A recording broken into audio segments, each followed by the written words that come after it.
안녕하세요. 저는 막 이혼 소송 승리를 마치고 이 승소의 기쁨을 공표하기 위해 글을 쓰게 된 이혼녀입니다. 앞으로 제 앞에 서류를 뗄 때면 이혼이라는 오점이 찍히겠지만 저는 그게 그렇게 행복할 수가 없어요.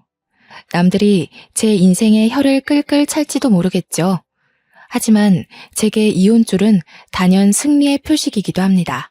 저는 이혼녀라고 해서 그게 손가락질 받아 마땅하다는 생각해 본 적 없습니다. 제가 그런 부분에서 많이 접할 수밖에 없는 직업을 갖고 있어서 그럴지도 몰라요. 사정이 어떻든 간에 저는 상처를 딛고 새 삶의 기회를 얻은 이혼녀들의 사정을 모두 응원합니다. 제 스스로 가정하고 있는 제 가게의 단골 손님들이 축복해주고 있는 성공 스토리를 들려드리도록 하겠습니다. 저는 키즈 카페를 운영하고 있는 사장입니다. 제 매장은 기업이 아닌 개인 사업이라서 다른 키즈 카페 치고는 작은 규모예요. 그래도 다른 키즈 카페와 다른 점이 있다면 우리 카페에는 토끼 공원이 있다는 겁니다. 키즈 카페가 단층 건물로 있는데 거기 옥상에 제가 토끼 공원을 만들어 놨어요. 다른 매장과 차별을 두기 위한 저만의 고유 개성이었죠. 당연히 제 카페가 처음부터 장성했던 건 아닙니다.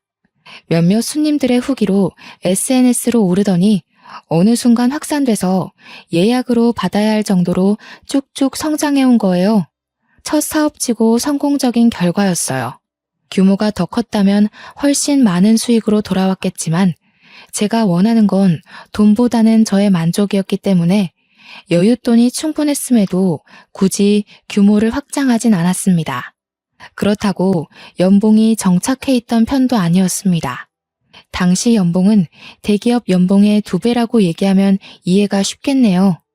저의 카페는 서울 외곽에 있었고 도심의 화려한 카페들과 달리 폐가를 개조해서 만든 카페라서 전문가의 손길로 이루어진 곳보다는 허름한 형태입니다. 그래도 제가 1년 고생하여 직접 손봐서 만든 카페이기에 제게만큼은 무척 소중한 자산이에요.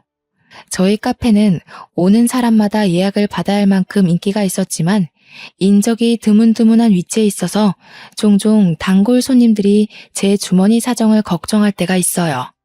내부 사정 모르고 겉만 보기엔 좀 형편에 부치는 처지처럼 보이긴 했습니다.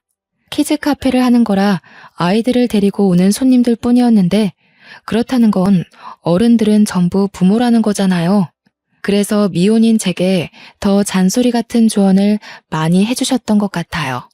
제 당시 나이가 36살이지만 저는 결혼보단 뒤늦게 정착한 이 생활이 너무 만족스러웠어요. 해서 손님들 그렇게 물을 때마다 형편에 부치지 않을 만큼만 잘 먹고 살고 있다고 말하기 일쑤였죠. 저는 손님들과 친하게 지내지만 굳이 손님들에게 제 여건을 알리지 않는 편이었습니다. 아이들은 너무 귀엽고 토끼처럼 예뻐도 그 부모들은 이미 사회에 찌들 만큼 찌들어서 바라보는 시선들이 부정적인 경우가 태반이었거든요. 또 남의 인생에 간섭하면서 결혼 생활 스트레스를 풀기 때문에 굳이 뭐든 알리고 싶지 않았습니다. 이건 친정 엄마의 조건이기도 했어요. 어줍잖은 집안의 아빠와 결혼해서 갑갑한 시댁살이를 하다가 이혼을 한 엄마는 늘 외동딸인 저에게 대학을 졸업하자마자 결혼에 대한 조심성을 가르쳤습니다. 처음에는 그게 마냥 엄마의 속풀이인 줄 알았어요.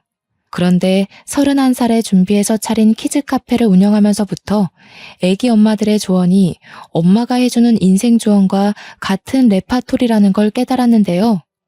특히 돈 조심해요. 이혼한 게 자랑은 아니지만 부부든 가족이든 돈이랑 바람이 항상 문제야. 성격 차이? 그것도 돈이랑 바람에 비하면 세 발의 피지. 그때부터 저는 더더욱 결혼할 생각과는 멀어졌습니다. 엄마랑 손님들의 조언은 저더러 결혼하지 말라는 소리와 같게 들렸거든요. 만약 제가 결혼에 꿈이 있는 사람이었다면 그 말들이 유용한 정보이긴 했어요. 문제는 제가 결혼 생각이 없다 보니 전부 잔소리로 들렸지만요. 키즈 카페다 보니까 주로 시간적으로 여유 있는 엄마들이 아이들을 데리고 토끼 구경을 하다 갔는데요. 한날은 아빠 되는 사람이 토끼 같은 딸내미를 데리고 방문한 적이 있었습니다.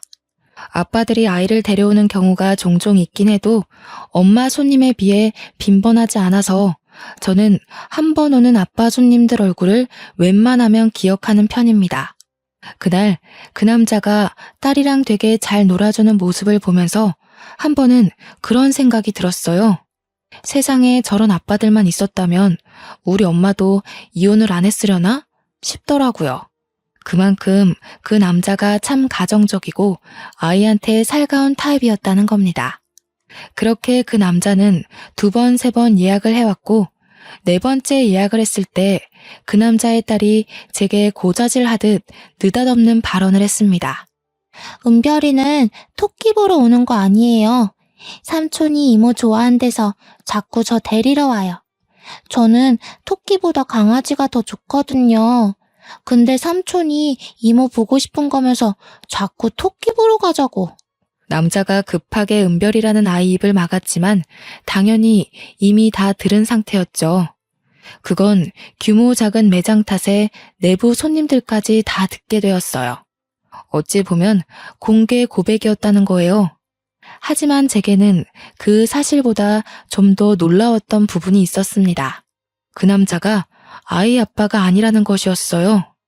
삼촌 조카 사이였다는 사실이 살짝 당황스럽긴 했습니다. 제가 남자를 쳐다보자 남자는 얼굴 시뻘개져서 토마토 주스 2잔 결제해달라고 카드를 내밀었어요. 미사하게 손까지 떨고 있었습니다.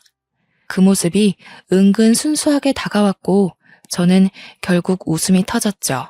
그게 시작이었어요. 연애를 쉰 것도 오래지만 연애를 하더라도 워낙 들은 것이 많아서 결혼 생각은 없을 줄 알았거든요. 그런데 제게 결혼하고 싶은 남자가 생길 줄은 몰랐네요. 남자 나이는 40살이었고 제 나이 36살이었습니다. 저희는 시작하면 결혼을 전제로 만나야 하는 인연이기도 했어요. 그렇다고 하더라도 의무를 갖지 않고 편한 마음으로 시작을 했는데 어쩌다 보니 연애한 지 1년도 안 되어 결혼을 하게 되었습니다. 남편에게 크게 흔들렸던 이유는 그동안 지켜보면서 매 순간 느꼈던 건데 자기 조카를 바라보는 시선이 너무 가정적이고 진심이더라고요. 제가 키즈 카페를 운영하는 이유가 아이가 좋아서도 있었기에 저처럼 아이에게 진심인 남편의 모습이 멋있게 다가왔습니다. 그래서 남편과 저를 닮은 아이도 빨리 낳고 싶었고 남편에게 반했던 그 가정적인 모습을 기대하기도 했어요. 그러나 아이 문제와 돈 문제는 다르다는 걸 결혼을 하고 실감하게 되었습니다. 결혼 조언을 많이 듣고 보는 관점이 넓어진 저에게도 이렇게 결혼 생활에 문제가 생기는데 아마 결혼 생활에 문제 없는 부분은 없지 않을까 싶네요. 남편이 달라졌다고 느꼈던 첫 번째 이유는 바로 소비 부분 때문이었습니다. 결혼하기 전에는 남편이 길을 쓰며 제게 돈을 쓰자고 했고 제가 결제하는 걸 다 맞고서 무조건 자신이 사겠다고 했거든요.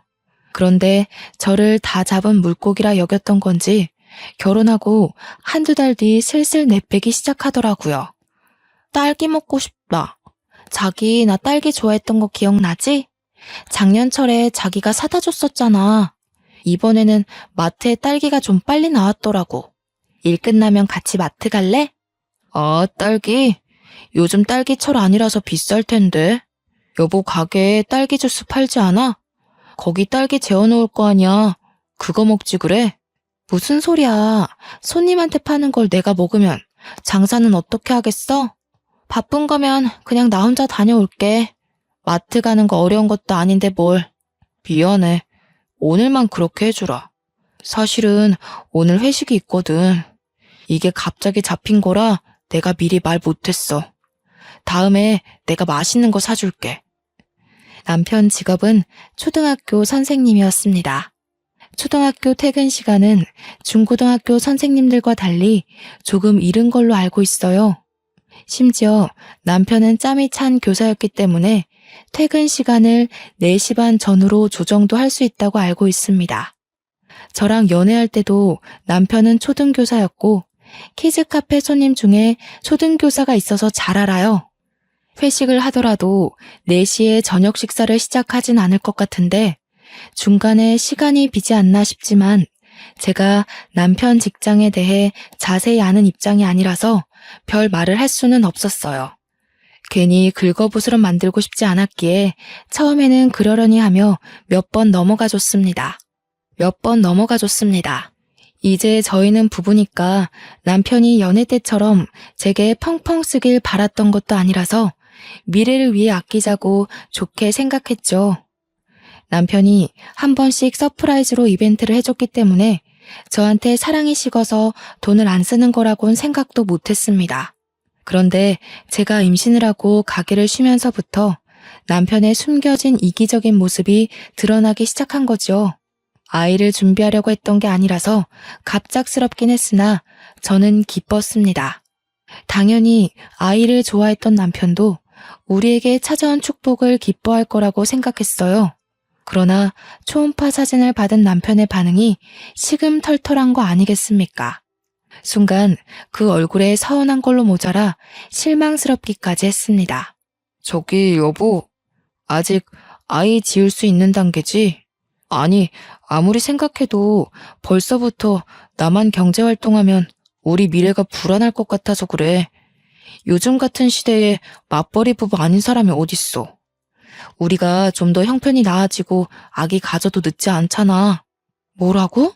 아무리 준비가 안 됐다고 하지만 어떻게 아이를 지으라는 말을 그렇게 쉽게 해? 생각할 시간을 갖자고 해도 서운할 판에 사진 보자마자 지우자고? 우리가 돈 때문에 허덕이면서 사는 편도 아닌데 왜 그렇게 해야 돼? 좀 서운하다. 지우는 게 정 그러면 당신은 회사 다니는 것도 아니니까 그냥 일 나가보는 게 어때? 임신했다고 눈치 주는 직원들도 없잖아. 가게 청소 같은 경우는 너무 더러울 때 내가 한 번씩 가서 싹 할게. 계산하고 조리하는 건 운동 삼아 하는 것도 나쁘지 않을 것 같은데 개인 사업이기 때문에 이럴 때 마음 놓고 쉴 수 있는 거야. 이 기회에 쉬면서 몸 생각, 아이 생각만 할 수 있으니까 오히려 좋은 거지. 알아, 알지. 근데 내가 혼자서 생활비 대줄 만한 형편은 아니라서 그래. 내 사정 알잖아. 신혼집 때문에 빈털털이 된 거. 남편이 초등교사라 벌이가 좀 되지만 그간 모아둔 돈을 저와 같이 신혼집 사는데 써버리는 바람에 당장 돈이 없다고 했습니다. 그건 저도 알고 있는 사실이에요. 그렇다고 임신을 한 저더러 카페는 일하는 것 없지 않냐 묻는데 무슨 말을 하고 싶은지 알겠지만 좀 기분이 상하더라고요. 아무리 돈 걱정을 한다고 해도 조금은 자신의 아이의 기뻐하는 내색을 보일 줄 알았습니다. 이렇게 김칫국을 마시게 될 줄은 몰랐네요. 남편에게 아쉬운 점이 생기자마자 저는 미혼일 때 들었던 수많은 경고들이 떠올랐습니다. 돈 문제, 바람 문제로 부부가 틀어질 수 있다는 손님들의 말이 생각났죠. 그것도 신혼 8개월 차의 말입니다. 남편 생각은 알겠지만 제게 아이를 지우는 건 말도 안 되는 일이었어요. 남의 뱃속 아이까지 소중히 바라보는 제가 제 안에 생긴 작은 생명을 어떻게 꺼버리겠습니까? 제가 돈이 없는 사람이 아니었기에 저는 남편의 의사를 다 거절할 수밖에 없었습니다. 그래서 남편한테 내가 모아둔 돈 있으니 일 안 하는 동안 생활비 안 줘도 된다고 했어요. 그래? 당신 신혼집 돈 보태는 것도 대출하지 않았어? 모아둔 돈 얼마나 있길래? 임신 기간 한 90개월은 되는 걸로 알고 있는데 그 정도 쓸 돈 있다는 거야? 그냥 쓸 만큼은 있어. 생활비로 당신 신경 쓰이게 하는 일은 없을 테니까 애 지우자고 하지 마. 부부끼리도 빚지고 살면은 안 된다고 하더라. 나한테 들어가는 돈은 내가 알아서 할게. 대신 산부인과 검사는 같이 가줘야 돼. 이건 제가 남편한테 말 못한 사실이지만 저는 남편에게 제 재산을 공개한 적이 없습니다. 제 외모가 자기 이상형이라며 대시를 했던 남편은 저를 외적으로 좋아한 것과 달리 제 형편은 그렇게 막 여의치 않은 걸로 봤어요. 친정엄마도 값비싼 호텔 같은 아파트보다 산세 지저귀는 시골이 좋다고 해서 밭일하면서 지내고 있으니 아마 남편이 인사 갔다가 그걸 보고 제게 더 재산을 묻지 않았던 것 같습니다. 그날 이후 남편은 더 이상 애 지우자는 소리는 하지 않았어요. 확실히 남편이 쪼들려 보이긴 해서 저도 굳이 남편한테 돈 달라고 할 생각은 없었습니다. 그리고 제가 예쁜 아들을 낳은 날 어처구니 없게도 제 곁에는 친정엄마뿐이었어요. 남편은 그날 학부모 참관 수업 때문에 오질 못했고 시댁에선 원래부터 저를 탐탁지 않아 했으니까요. 시댁은 저희 집안 형편 때문에 당시만 해도 계속 자기 아들이 가난한 집에 팔려간다고 생각했어요. 돈이 중요한 거 알겠는데 한편으론 참 각박한 현실이 씁쓸하더군요. 아이를 낳으면서 평소보다 돈이 더 많이 들어가는 건 당연한 거잖아요. 평소보다 돈이 더 많이 들어가는 건 당연하잖아요. 그래서 제가 이것저것 사다 놓은 물건도 집안에 차차 쌓여갔습니다. 그런 와중 남편 행동이 진짜 웃겼던 게 제가 혹시 생활비를 달라고 할까봐 그 비슷한 주제로 대화가 시작되려고 하면 자리를 슬쩍 일어나더라고요. 그래도 신혼 한두 달 차까지는 제게 관리비며 집에 들어가는 생활비며 먼저 챙겨주면서 가장으로서 역할을 톡톡히 보여줬거든요. 근데 시간 갈수록 티나게 내빼기 시작하는 거 있죠? 기가 차서 저도 절대 돈 얘기는 언급 안 했습니다. 제가 남편한테 돈을 달라고 할 것도 아니고 제 수중에 돈이 없는 것도 아니었으니까요. 그런데 한날 남편이 의외로 저에게 먼저 돈 얘기를 한 적이 있었어요. 근데 여보, 가게 문 닫은 지도 벌써 1년 넘었잖아. 생활비 안 모자라? 당신 애기용품 사는 것 보면 돈 만만치 않게 들 정도이던데. 모은 돈이 아직도 있어? 엄마한테 받아 쓰지.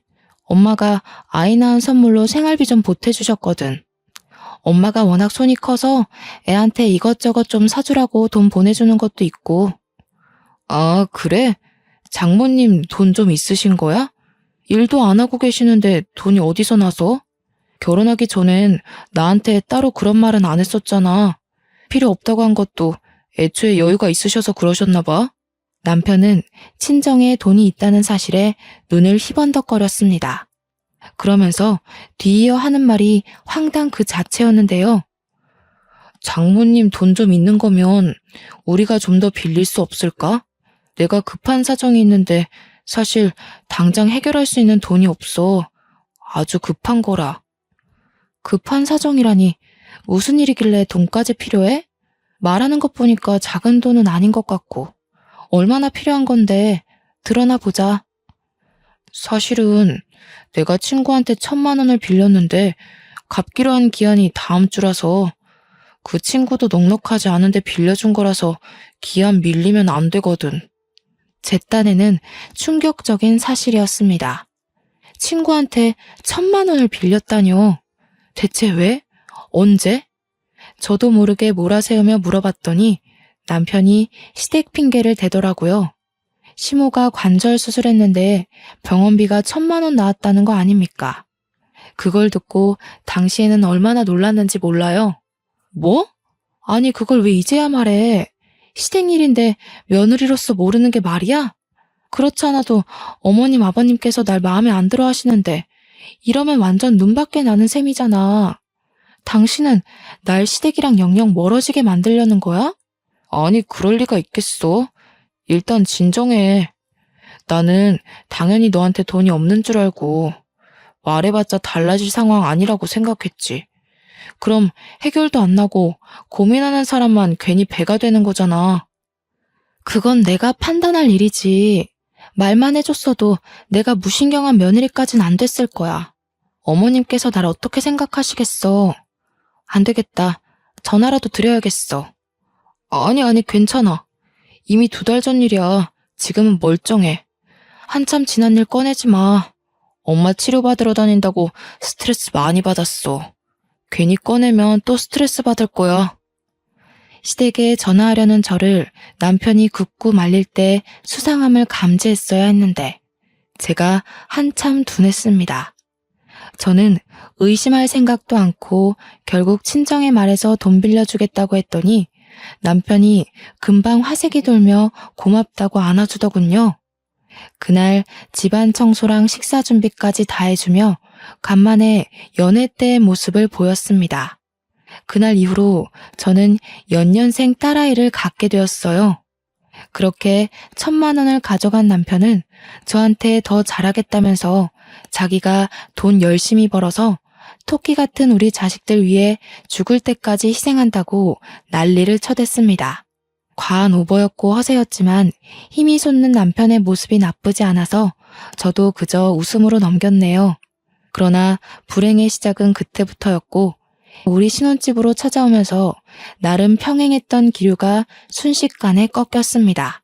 그래, 또 애가 생겼다는 말은 들었다. 아들 가졌다고 1년을 쉬었으니 이번엔 딸 걱정에 몸을 사려야 된다고 말해야겠구나. 정말로 일을 계속 쉴 생각이니? 아무래도 그래야 될 것 같아요. 원래 석현이 2살 정도 되면 다시 출근하려고 했는데 이렇게 돼버렸네요. 배부른 몸으로 석현이 보면서 일까진 어려울 것 같아서요. 내가 뭐 하나만 물어보자. 오해하지 말고 들으렴. 혹시 일부러 그런 건 아니지? 막상 일 안 하고 남이 벌어주는 돈으로 쉬다 보니까 편해서 그러는 건지 묻는 거다. 시모는 제가 제 돈으로 생활비를 쓰고 있다는 걸 모르는 듯 했습니다. 역시나 듣자 하니 시모는 남편이 제게 생활비를 주고 있다고 생각하더군요. 심지어 남편이 시모한테 자기가 생활비 준다고 말을 했다고도 합니다. 어머님, 저 남편한테 생활비 받아본 적이 없어요. 그건 제가 임신하기 전도 마찬가지고요. 저희 맞벌이라서 생활비 딱 절반 내서 해결했어요. 최근에는 어머님 병원비 때문에 저한테서 돈 1,000만 원까지 빌려갔는데요. 뭐라고 하는 거니? 내 아들이 혼자 돈 벌어서 등골 빠진다고 나한테 돈 빌려달란 소리를 몇 번이나 했는데 1,000만 원은 뭐고 병원비는 또 뭐니? 내가 멀쩡하게 두 눈 뜨고 있는데 너는 나를 갖고 그런 거짓말을 해? 저야말로 당황스럽네요. 거짓말이라뇨? 어머님 2달 전에 관절 수술하셔서 병원비 1,000만 원 들었다고 애아빠가 그랬는걸요. 그것 때문에 다른 친구한테 돈 빌렸다가 갚을 돈이 없어서 저한테 빌린 거라고요. 참나, 너 이런 식으로 우리 아들 매도하며 지내고 있었어?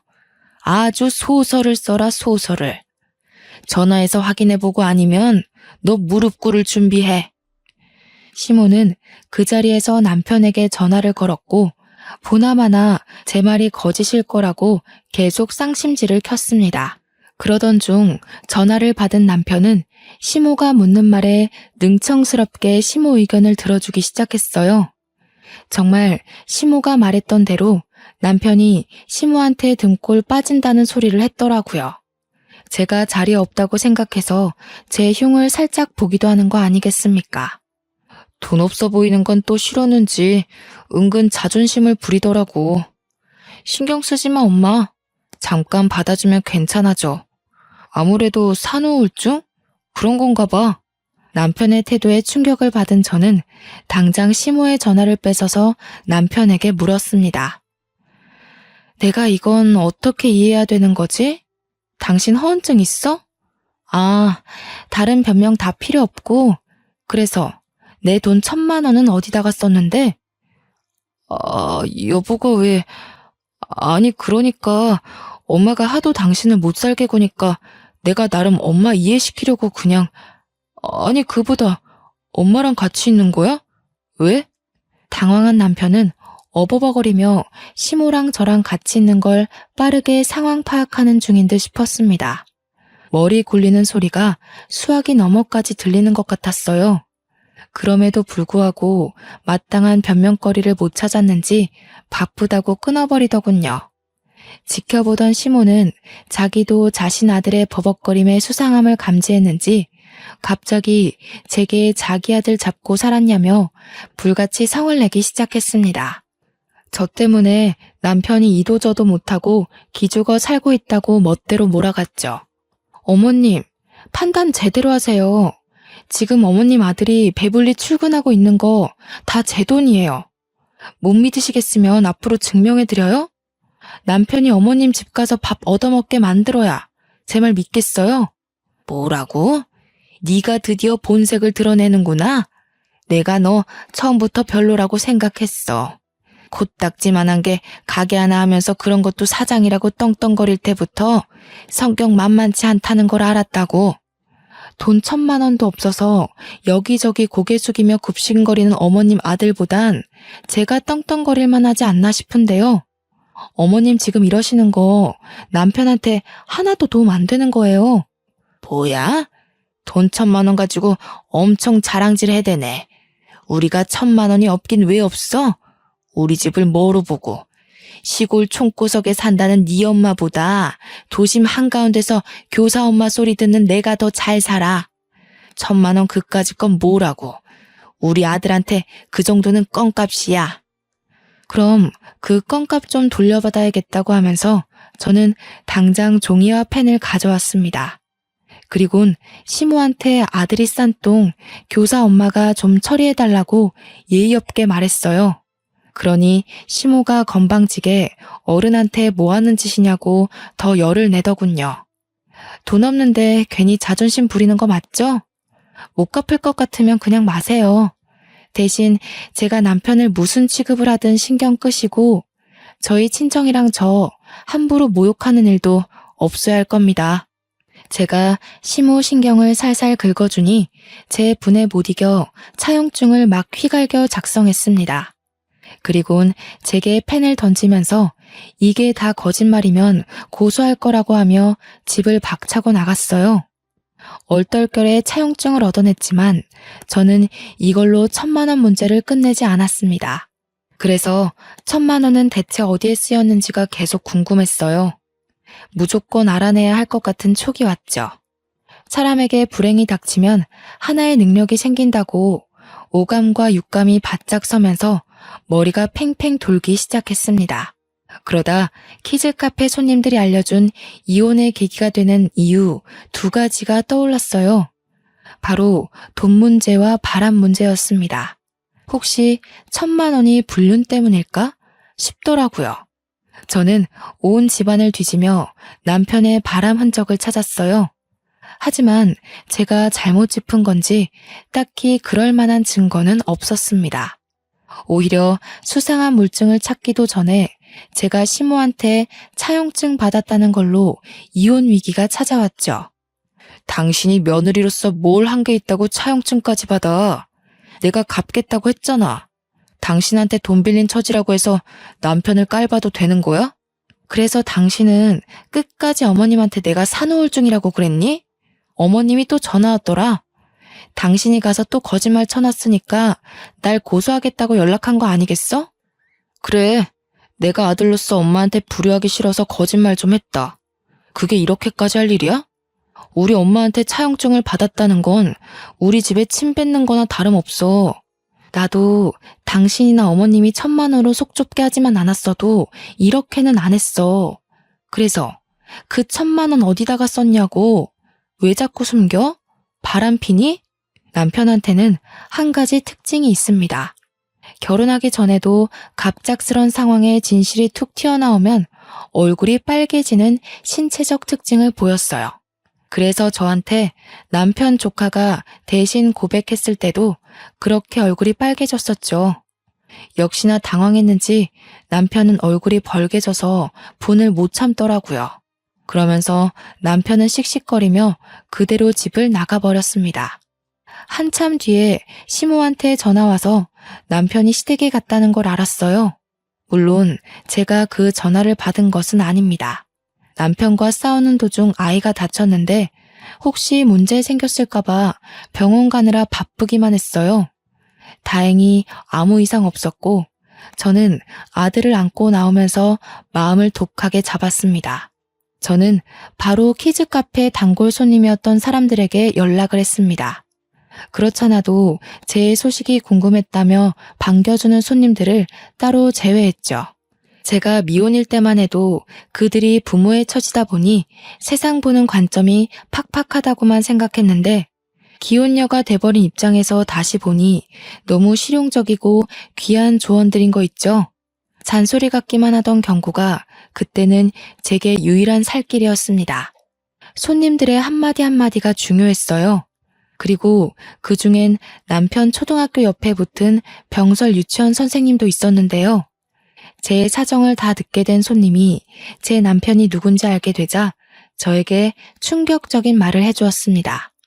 그 선생님이 사장님 남편이었어요? 제 남편도 거기 학교 선생이거든요.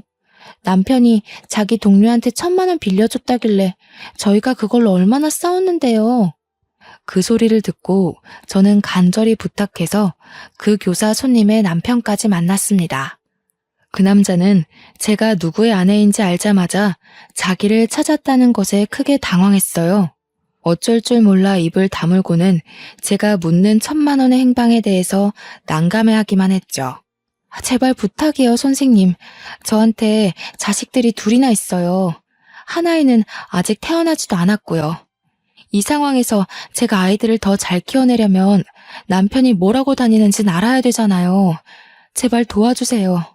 그렇게 제 사정을 이해해준 그 남자는 모든 사실을 털어놨고 제가 이혼 결심하도록 만들었습니다. 아주 확신을 주었죠. 웬 교생 선생님과 2달 전 바람이 났던 남편은 그 교생 선생님이 실습을 마치고 떠날 때가 되자 입 다물어주는 대가로 교생 쪽에서 남편한테 1,000만 원을 요구했다고 했습니다. 남편은 자기의 교사 명성 때문에 어쩔 수 없이 1,000만 원을 줘서 입막음 시켰다고 해요. 저는 이 모든 사실을 녹음하고서 친정을 가장 먼저 찾았고 아들만 맡긴 뒤에 제 돈으로 변호사까지 고용해서 시댁을 찾아갔습니다. 남편이 출근할 시간대쯤 찾아갔어요. 일부러 지각하게 만들려고요. 제가 연락도 없이 시댁에 들이닥쳐서 이혼 소송을 하겠다고 요구하자 변호사 등장을 보고 당황한 시댁은 저더러 이게 무슨 짓이냐고 어정쩡하게 대꾸하기만 했습니다. 돈 문제, 바람 문제 일으킨 남편, 억울해서 데리고 살 수가 있어야죠. 변호사 선임해서 왔으니 하고 싶은 말 있으면 지금 하세요.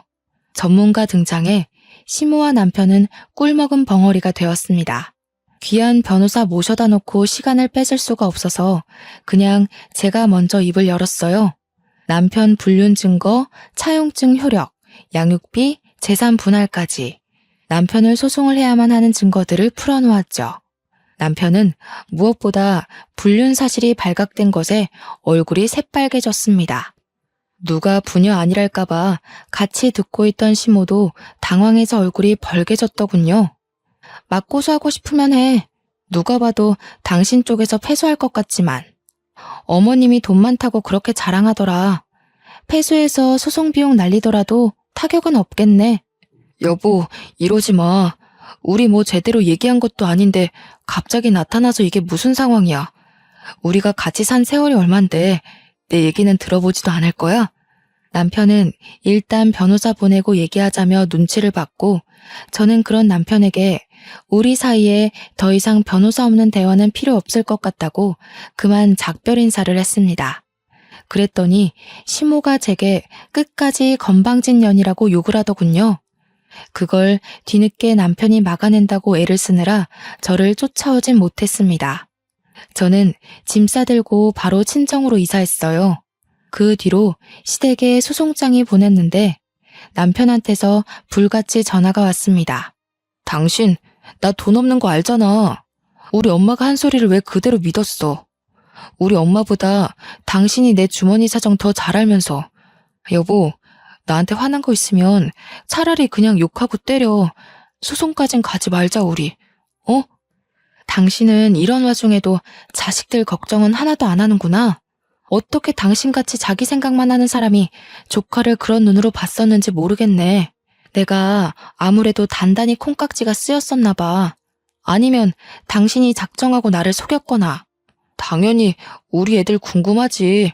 석현이도 걱정되고 앞으로 태어날 우리 딸도 내가 꼭 아빠 노릇 해줘야지. 그런데 지금은 사정이 이렇게 돼버렸잖아. 소송 먼저 취하해주면 내가 정말 잘할게. 아빠 노릇? 당신이 앞으로 우리 애들 앞에 아빠 자격으로 마주할 일은 없을 거야. 양육비 핑계로 집에 함부로 찾아오는 순간 접근 금지 신청할 테니까 각오하던지. 남편은 저더러 진짜 너무하다고 찌질하게 애걸하면서 빈털터리 사정을 빌미로 제게 선처를 해줄 것을 계속 부탁했습니다. 그래도 제가 단호하기만 하자 조급해진 남편은 목소리가 다소 돌변하면서 제 재산을 들먹이더라고요. 늙은 나이에 SNS를 안 해서 몰랐는지 저의 키즈카페 평판이 높다는 걸 뒤늦게 알게 된 거였어요. 당신 나랑 이혼하면 손해일걸? 당신이 가진 재산 나랑 반으로 나눠야 돼. 그거 억울할 거 아니야. 당신이 나한테 재산 숨겼던 건 안 따질게. 제발 선처해주라. 내 돈주머니 알고 나니까 그 재산까지 또 탐나는 거야? 내가 당신 돈 보고 결혼한 건 아닌데 내가 아는 교사 중에 당신이 제일 밴댕이 소갈딱지네? 위자료 낼 돈 없으면 교사 엄마라는 소리 듣고 1,000만 원 껌값이라고 떵떵거리던 당신 엄마한테 달라고 하라니까? 밴댕이 소갈딱지? 내가 누구 때문에 이렇게 됐는데 나도 그럼 당신 재산 속였다고 사기죄로 고소할 거야. 요즘 재산 사기 많아서 당신 무조건 뭐 하나 걸릴걸? 그래, 해보던가. 내가 없는 돈을 있다고 입간 것도 아닌데 그게 될지 모르겠네. 그리고 이혼이 나한테 손해라고? 카페든 내 돈이든 다 엄마 이름으로 돌려놔서 너한테 떨어질 돈 같은 건 없는데 어쩌니? 그거 하나는 있다. 부동산 빚. 신혼집을 살 때 저는 돈이 있음에도 일부러 대출을 내서 보태주었습니다. 남편은 그걸 보고 더더욱 제가 돈이 없는 형편이라고 생각했었어요. 제가 그렇게까지 했던 이유는 남편을 사랑했음에도 결혼이란 현실을 위한 대비책 같은 거였습니다. 부동산 채무는 재산 분할 대상이 되기에 충분한 요인이라고 키즈카페 손님 중 한 사람이 팁을 주었거든요. 엄마 손님들 덕분에 저는 결혼하기 전부터 제 가게 명의, 제 계좌를 전부 엄마 걸로 돌려놓고 시작을 했어요. 그러니 남편이 제게서 가져갈 수 있는 재산은 신혼집 내에 있는 가구와 빚밖에 없었습니다. 물론 분할이기 때문에 저한테도 제 빚이 조금은 떨어지겠지요. 하지만 그 정도는 저한테 껌값인 수준이라 아마 화살은 남편에게 다 꽂힐 겁니다. 소송을 준비하던 사이 저는 딸을 낳았고 몸조리해서 건강하게 법원을 출석했습니다. 당연히 이례 없이 승소를 했어요.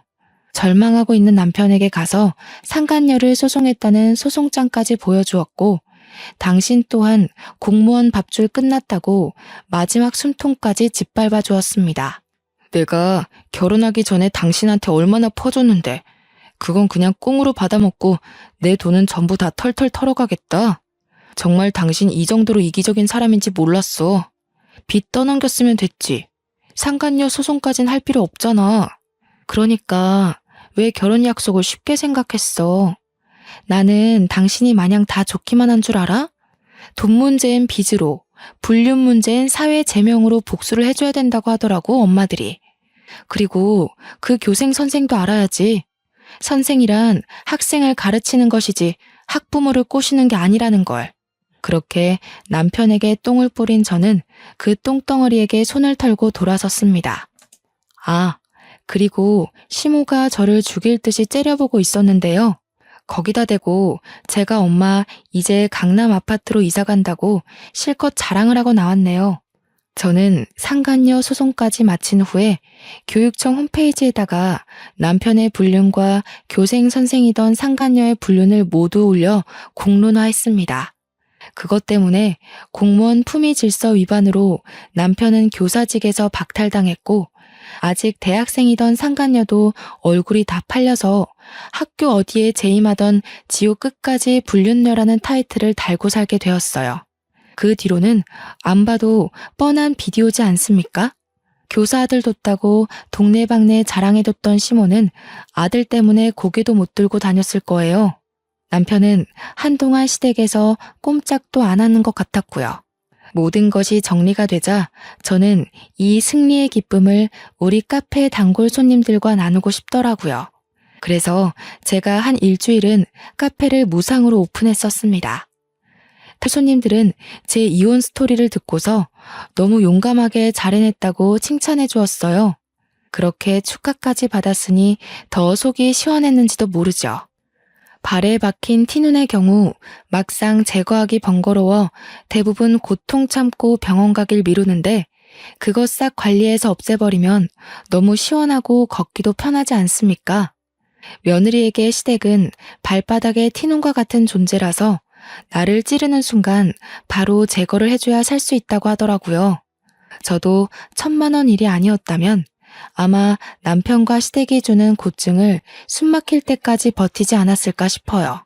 손님들과 친정엄마가 칭찬해주는 것처럼 저도 제 자신이 너무 기특하답니다. 아직은 얼마 전까지만 해도 제가 기혼이었다는 것이 믿기지 않아요.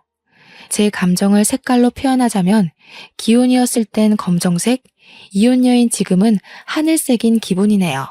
제가 좀 감성적인 여자라 비유를 좀 특이하게 해봤습니다. 참, 친정에서 지내게 된 저는 친정에 어린아이들을 떼놓고 다시 카페를 오픈하게 되었는데요. 당분간은 친정엄마가 저 일할 때만 아이들을 돌봐준다고 하더라고요. 혹시 엄마가 체력에 붙일 것 같으면 제가 어린이집 알아보겠다고 했는데 엄마도 밭일만 하다가 간만에 토끼 두 녀석을 데리고 지내니 사는 게 즐겁다고 하지 뭡니까? 그래서 저희는 어린이집 말고 아이 5살이 되면 유치원을 보낼 계획이에요.